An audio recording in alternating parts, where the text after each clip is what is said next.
Let's panel discussion. So we recently watched the movie Match Point, and we all looked into different theories of tragic elements to determine if this movie was a tragedy. So the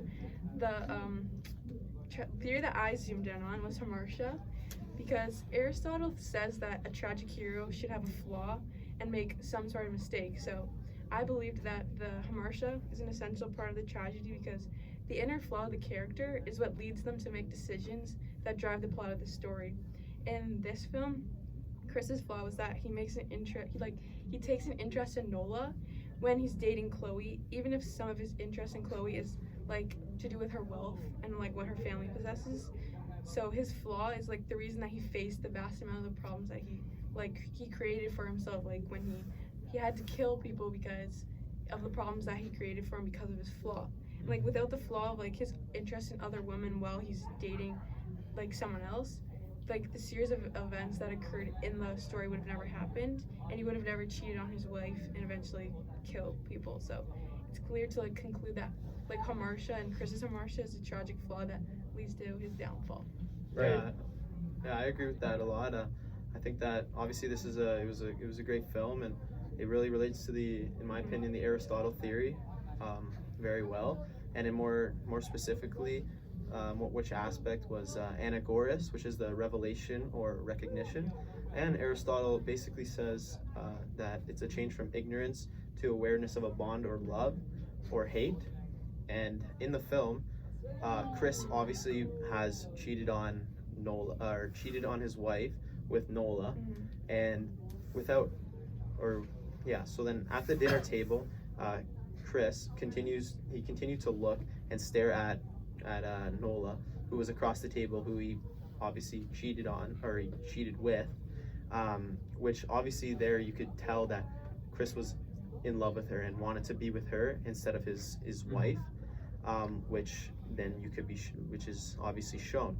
So it's then made clear after he cheats on his, I think it was girlfriend at the time, for a second time with Nola, where obviously now it made everything clear that he would much rather be with Nola than his girlfriend, for either she wasn't pleasing him or for whatever reason. Yeah, and especially with Shaylin, I agree with the Hamartia, and I also believe that it was a reversal of fortune throughout the story, where basically reversal of fortune with tragic events is when the protagonist either loses or gains everything. So Chris, who is the main character, obviously gains exposure to reversal of fortune when near the end of the film he overcame his tragic flaw and he had a family with his original love. Like, in my opinion, he got lucky with everything and how it happened, didn't get caught, but in the end he did get back to what he had from the beginning. And it was interesting how he started as a tennis coach and met Tom Hewitt, who introduced him to Chloe, which was his future wife. But then Tom was also married to Nola. So I believe that that friendship with Tom for sure was destined for good fortune. And Connor, I'm not sure. What do you think? I also agree with all three of you guys that the movie can be seen through Aristotle's tragedy and the theory of mimesis, as Chris reacted to his actions throughout the movie in a way that a mentally messed up person would after going through so many issues, and with his marriage and the affair he had with Nola. This can be identified as mimesis because Chris's reactions to his actions are related to natural human behaviors, which is the definition of mimesis. It's natural human behaviors and sciences that can be seen through literature and art, which obviously this movie is literature, as it can be seen through Aristotle's tragedy. And this is evident as the main character, Chris, reacted to his actions by killing Nola, which he had an affair with, and her elderly neighbor. And as also he didn't get in trouble for his actions, and a criminal got targeted instead and arrested for it. he also cheated on his wife with Nola and got her pregnant, and he continually uses Chloe for money and continually lies to her. So this can be seen as a normal person would react to all the situations he was in. So it can be seen as mimesis, which is human behavior. And like mimesis is like something that imitates like reality, like you said, Mm-hmm. and kind of like how like some of the things he did, not like the end of the movie, but like cheating. Some people like that's imitating things that actually happen in real life. So that's kind of like part of that. Yeah, and I agree with you, Connor, with Chris's mindset, especially at the beginning, because it seemed to be that like he was with Chloe for just her materialistic values. Like he wasn't emotionally happy with her, and it seemed like he was never satisfied. It's almost like he was bored. Like it showed that when he was so vulnerable with Nola the first time he saw her when they were, I guess, playing some table tennis. He immediately almost fell for her. Yeah. And that was also like when he already I'm pretty sure that was like he already was dating Chloe. Yeah. And then he goes and does that. Yeah. So I for sure know he just was with Chloe for the wrong reasons, and I guess that showed it in the end for sure. Yeah, I agree with that a lot. Honestly, I actually think it relates as well to Perpetua, which is reversal or revolution, and that Aristotle says that it's when a situation is developing in one direction, then it suddenly reverses and goes into another. And I thought that related really well to when Nola and Tom were basically living very happily. They're about to get married, and Tom calls off the wedding. So everything is going in one direction, and then boom, it just hits another and goes to another direction. And this was at the same time where I believe Chris already had an affair once with Nola. So you would think that, the affair could be over. Chris and Chloe are going to settle nicely. They're going to get married eventually, have a kid. And then as soon as Tom and Nola get or break up, it's kind of like it leaves an opening that you could see Chris go back. Right. So the plot basically goes in one direction of them being together to going into another where Chris could step in because they did break up. Yeah, I do agree with Danny. I can relate to that, but I also saw it in a different theory, as is the inciting incident. This is when Chris found out that Nola and Tom had separated, and he really was enjoying his time with Nola while he had an affair with her, and she wanted him to break up with his wife. And the inciting incident was when Chris was about to break up with his wife, and then before he could even say anything, Chloe accused him, or didn't accuse him, but asked him, like, are you having an affair? Like, what's wrong with our relationship? Like, there's something off. And Chris continually lies and said that there's no affair with Chloe, and so it just shows how like his reactions were portrayed when that scene happened in the movie. Right. Yeah, like both of your points, like because those kind of you said connect, like the Perpetua and like the inciting incident, because those are like when the big problem starts to like lead on to the rest of the like plot, and like meeting Nola and then like what he does off of that is kind of like based off his tragic flaw too, goes into like all of what leads to the end. Right. Yeah, and I think back to the Hamartia and like when they first met, Chris and Nola, it almost foreshadowed because the affair that they both had with each other happened to be that they were also cheating on their significant others. So I also think that the Hop theory follows the situation as well. And the Hop theory meaning that the tragic flaw is negative in a tragic hero, which causes a tragic downfall and makes a hero learn from their lesson, giving them what they deserve. So I think knowing that, Chris for sure got what he deserved in the end, somewhat, where he did have to have a big negative in his life by killing someone who he did fall in love with. But then I guess in the end he did have a clear life because he wasn't caught and he was back with the woman he was with at the beginning. Yes. Sorry to interrupt, Michael, I have a question. Like you just said how like there was a negative that he had an affair with Nola and ended up having to kill her. Like, why do you feel like he had to take the elderly woman and put her in the same situation as Nola? I think that he did that because of his emotions, and he felt that maybe she would have been a threat to him when he knew what he had to do. And I guess the elderly woman's house is when the whole like robbery situation went on. So I guess that somehow corresponded and helped him in the end to get away. So I think, in my opinion, obviously it's wrong to do what he did, but I think he knew what he was doing, that it would help him in the end. I also think that that what you said, Connor, it also relates to him invoking the pity and fear. Yeah. Because obviously I don't know if he was afraid, but he didn't want. It seemed like he didn't want his marriage to be ruined, because you could see that Chris kept telling Nola, I'm gonna tell her, maybe to just keep wasting time and procrastinating her doing him telling her.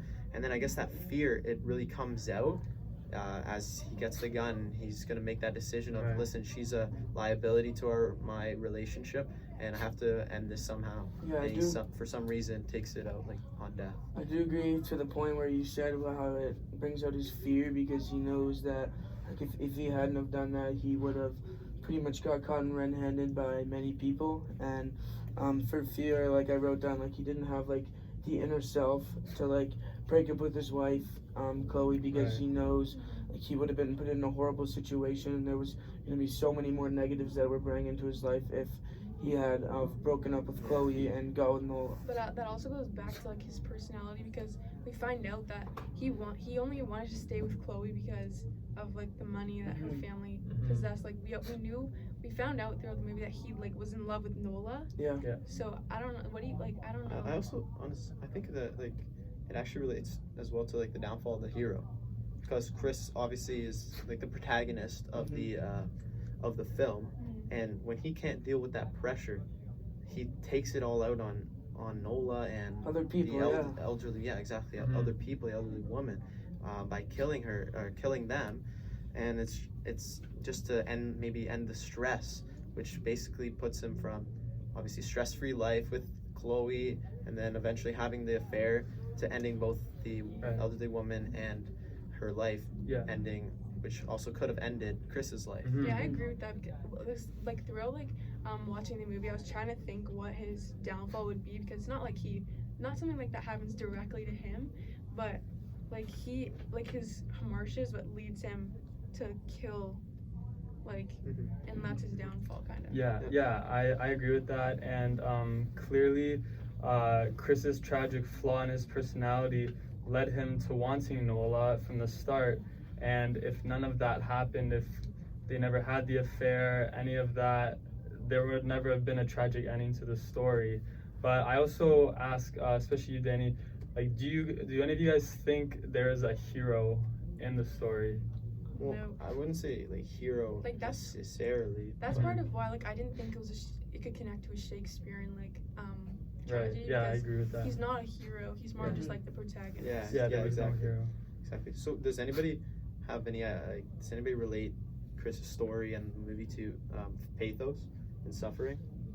I do feel like you could relate to pathos and suffering, because when the audience was watching the scene where the build-up of Chris making his plan out by like taking a shotgun from Chloe's house and like planning up his plan to be able to kill Nola, because he knows that he's stuck in a bad situation. So I feel like suffering was definitely when Chris murdered Nola and her elderly neighbor, and it makes the audience suffer, because like pretty much like he's in love with this girl, but he has to kill her because of the circumstances he's in. Do you guys think that his attempt, his killing Nola and the lady, do you think that's like an attempt to restore moral order, kind of?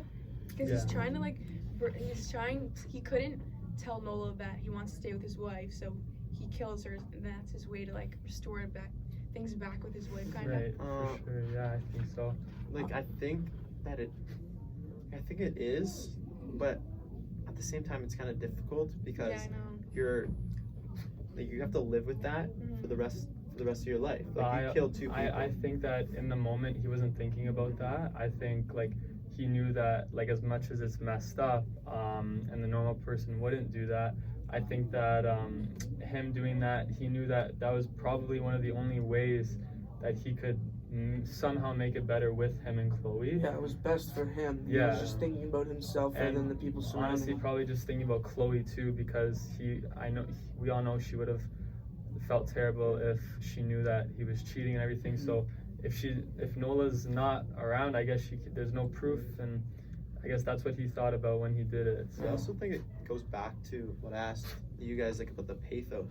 And in my opinion, I thought that it really started when Chris cheated on Chloe with Nola, or even tried to when they were playing ping pong together. right, And it really made like the audience suffer, as well as Chloe, who doesn't know, as he basically could have ruined their relationship Mhm. with Chris and Chloe, and obviously did ruin the relationship between Nola and Chris in the end. Yeah. Which I thought it was just huge for the plot.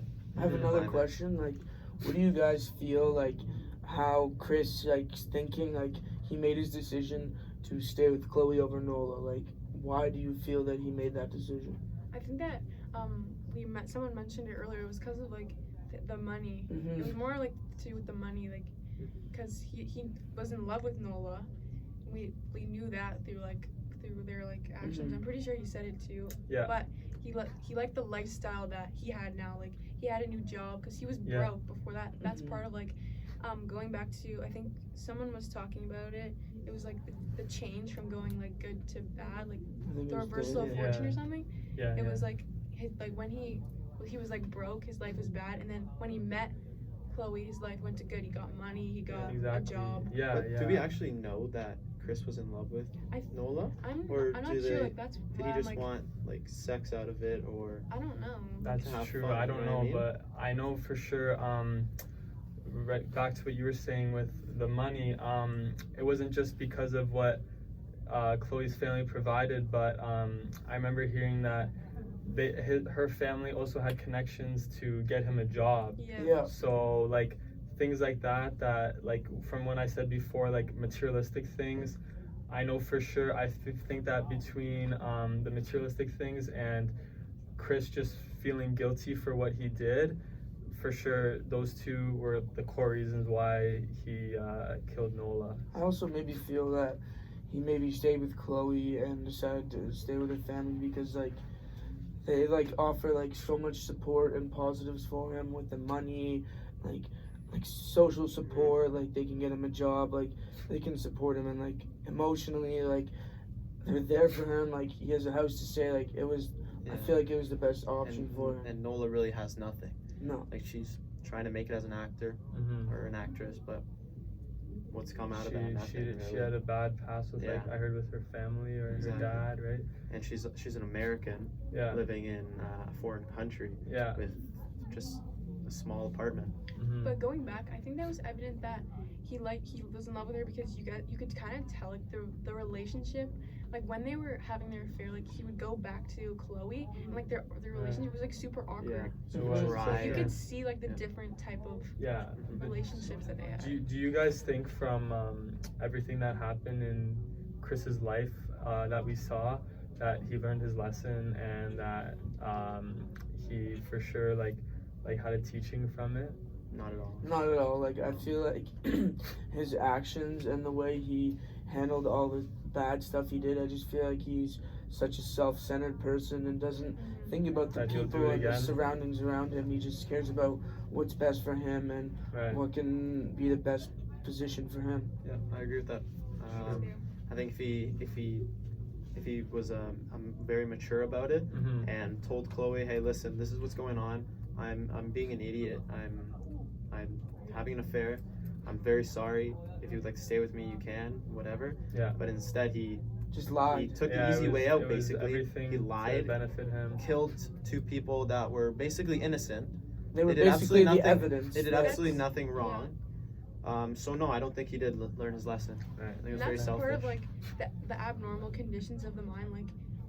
you're talking about like the normal things that a normal person would do. They would actually talk to the person. You don't kill people because you're trying to solve your problems. Exactly. And that basically came around to bite him, and through the supernatural elements, which I believe he was in the kitchen or something like that. In the middle. Yeah, and then Nola and the elderly woman basically appeared in his mind and his conscious, True. Right. and was like basically saying like, why did you do this to me? And the elderly woman said, I had nothing to do with this. Why did you have to involve me? And I thought that really tied a lot of things together. I feel like that can relate to the theory of supernatural elements, as what I wrote down is this is evident when like Chris was in Chloe's house and it was like really late and he was sitting at the table and he like fell asleep because he was drunk, and then he got up and like they popped up as like ghosts or like mysteries and were like making him pretty much feel guilt. But yeah, you can see, like, I think around that time you could see that what he did was kind of like bothering him. He couldn't stop thinking about it, and then like they appear, like they're like signifying like that kind of. I also feel that like I feel like Chris could have like done something differently to not get himself in this bad situation. Like, For sure. although like when he was with Chloe from the beginning and like he was hitting on Nola, like I feel like when Chloe brought up and asked him like, "Are you having an affair?" Like he could have like put it out on the table and said that, yeah, like this is going on, like this isn't working for me. Can you do this different? And it could have like resolved the relationship instead of having him to like lie about everything and impact so many people. So then, Connor, does that relate to the death of Chris? Like after he lies, is that it for him? I don't know, honestly. Does his life Like, go downhill from there? like Or if anybody else goes to? I think it wasn't the death of him. I think that, well, for sure in Chloe's eyes, it was nothing. It was, everything was normal. All she knew was that 2 people died. But I think that also because he's with her and the way he thinks, because as we all know, he didn't learn his lesson, that he's just going to continue with himself and honestly could do the same thing. And I don't think he seeked to restore moral order. I think he just stayed who he was. And now, going through all the theories and parts of the movie, the final question is, do you guys feel like this film was a tragedy? Danny, what do you have to say? Yeah, I think it is a tragedy. Not only because of the death that and the killings that Chris did, but even the death of the protagonist and the character of Chris. Even though he physically did not die, just like how his life went from being so high and having this beautiful girlfriend and being so strong to making stupid mistakes and going downhill from there, and how accurate the Aristotle theory is to Chris and his life is just unbelievable how somebody can go from so high down so low and being so wicked like that. Also, like looking at all the different elements of the Aristotle tragedy, like the movie and like the plot of the like story really like match up with a lot of those points, like how it's like a single plot. There's not like a bunch of different stories, and like the character faces like a reversal of fortune, like one of you guys talked about. That's part of like the Aristotle tragedy. Yeah, for sure. So I agree with all of you guys. I think that it was certainly a tragedy for everyone in the story, and that Chris's thoughts and the way he was of course the core reason why there was a tragedy to begin with. So yeah. Connor, what about you? I believe that the film Matchpoint is a tragedy because, I mean, although Chris didn't get any punishments or consequences for all the horrible actions he did, he impacted so many people negatively and he ruined so many people's lives. And this can be seen through Aristotelian tragedy. As Shaylin said, it connects to many theories and points throughout the checklist. So I do believe, and our group does believe, that the film Matchpoint was a tragedy. Yep. All right. Thank you.